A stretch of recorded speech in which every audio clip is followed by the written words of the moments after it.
Voici les noms des fils d'Israël venus en Égypte avec Jacob et la famille de chacun d'eux: Ruben, Siméon, Lévi, Juda, Issachar, Zabulon, Benjamin, Dan, Nephtali, Gad et Azer.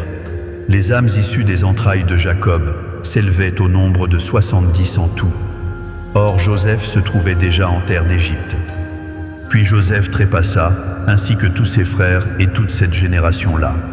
Les fils d'Israël furent féconds, proliférèrent, s'accrurent et devinrent prodigieusement puissants. Et le pays en fut rempli. Or, un souverain nouveau s'éleva sur l'Égypte, un roi qui n'avait point connu Joseph. Il déclara à son peuple: « Voilà les fils d'Israël qui forment un peuple plus nombreux et plus puissant que nous.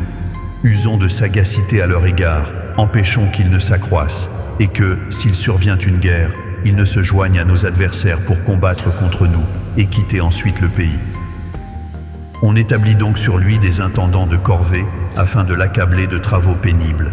C'est ainsi qu'il bâtit les cités de Pithom et de Ramsès pour servir de magasin à Pharaon. Mais plus on l'accablait, plus il proliférait et s'étendait, et l'on conçut de l'aversion pour les fils d'Israël. Alors les Égyptiens réduisirent les fils d'Israël à une dure servitude. Ils leur rendirent l'existence amère par de rudes labeurs sur l'argile et les briques et par tous les ouvrages des champs, et c'était avec cruauté qu'ils leur imposaient toutes ces charges. Le roi d'Égypte s'adressa aux sages-femmes des Hébreux, dont l'une se nommait Shipra et l'autre Pua. Il leur dit: « Quand vous accoucherez les femmes des Hébreux et que vous les verrez sur les sièges, si c'est un garçon, faites-le mourir.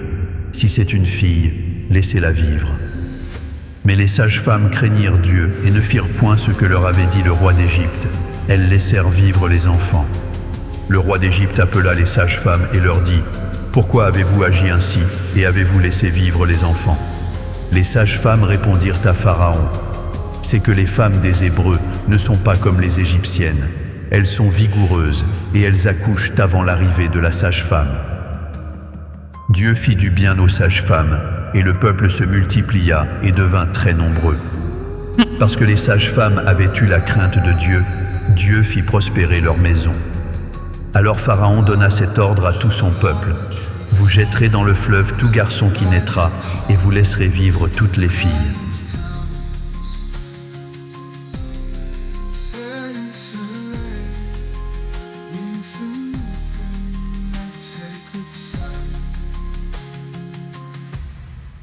Yeshua.